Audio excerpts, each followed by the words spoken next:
welcome back to Troubleshooting Agile. Hi there, Jeffrey. Hi, Squirrel. So last week we were hearing from a listener named Tom, and he was responding to Gene Kim, who had just written a book on with Steve Yega on vibe coding, on using AI to write your code. And Tom disagreed with him, and we thought in a very interesting way. And one of our main points was, hey, the kind of confusion that Tom and Gene and all the rest of us have is very similar to the early days of Agile software development, when nobody quite knew what the right practices were. Nobody quite knew where we were going. And we took one of Tom's arguments and one of the things that he'd used as an example from Gene, and we pointed out where we agreed, where we didn't, and why that disagreement made a lot of sense for this stage. But then Tom had some points about another story that Gene told, and I thought that just fit really nicely into the same framework. So Jeffrey, can you remind us what was Tom's initial feedback? What was he concerned about on that first part of our 3-part episode with Gene? And then how's that fit into our framework and how we look at this as being natural confusion? Yeah, Tom's initial email to us about part one, he described it as a bit of a frustrating listen when Gene talked about how he much was enjoying vibe coding, how much more productive he was being, and one of the signs of productivity was that he had shipped 3 open source libraries in the past few months, which is more than he'd done in 15 years. And no, that sounds great, but Tom objected and he said, look, one of those things that we talked about as one of the libraries was a closure library for dicts that will throw exceptions when the keys are missing. So if the dictionary, you ask for something that the dictionary doesn't have, you get an exception. And And for Tom's non-technical point, listeners, this is a technical thing, which is quite simple. And that's all you need to yeah, know. Keep going. yeah. So Tom did his due diligence and went and actually looked at the source code and says, okay, it seems pretty trivial. Okay, it does have a few hundred lines to it because it has to handle some overhead, but still, it sounds like his frustration is that a lot of executives and who don't understand technology are going to think like, wow, this just sounds like amazingly impressive level of productivity, and why can't we go apply this, today to our enterprise software? And Tom makes the point, look, there's a big difference between enterprise software and these little tools that Gene is describing. So that was the context of Tom's. Now, what was really interesting for me, and this is very personal, but like in the early 2000s, I was working at a company called Agitar that made tools to help automate unit testing. And in fact, it was I would do the code TDD style. I would write my own code using TDD, and then I would use the agitation from the agitator from Agitar to do some testing of with some random values that I didn't know about, and it would help discover things that I had missed. And so I found it very productive. And one of the key things that about it was about creating little tools, and in these cases, often it was either helper libraries or object factories, or sometimes about the design to make it. I would do coding, particularly to make the tooling more effective. And that's what this reminds me of, the scenario. The tools themselves were not very impressive, like the libraries themselves. But still, I took it as a sign of a vibrant ecosystem. In the early days of Agile, a lot of people were creating a lot of little tools. And in fact, one of the most influential pieces of software, I think, started as one of these little tools. JUnit itself is only a few hundred lines of code, and Kent Beck famously programmed it on an airplane to release to the world as like, hey, you should all use this. His intention originally was, hey, creating a unit testing library is really trivial. You should be doing that. You should be creating unit testing libraries and using them and writing and creating tests. That was really his point. Is like, you should create tests. There's no reason not to.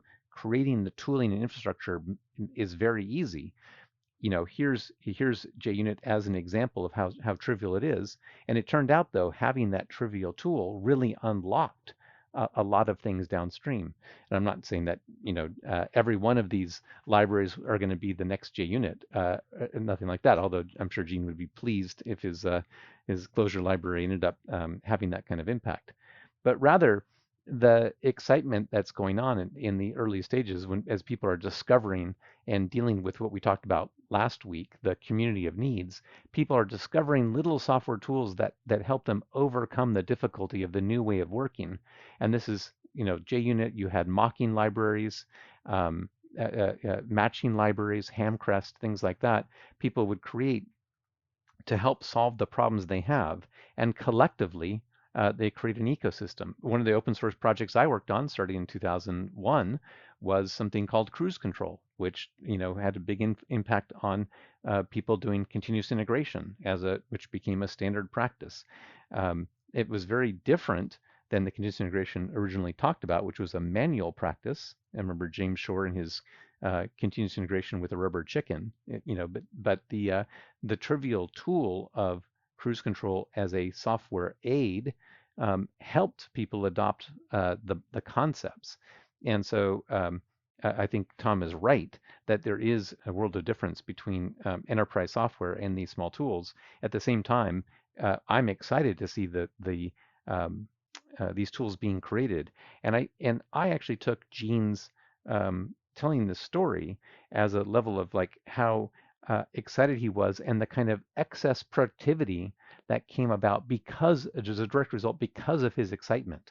He enjoyed this style of working so much, and he found it so productive that he also was creating tools to help make him even more productive. And as a byproduct, we're able to throw them out to the rest of the world, out to the community.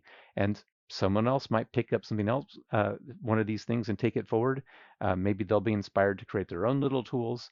But in general, what I think of is kind of the scene of people who are doing this kind of work and creating the tooling infrastructure that will help move everyone along towards figuring out how we solve the problems, and that later down the road will become the solutions of tomorrow that people will be using. So that's my kind of long take on this. Thank you for listening patiently through it.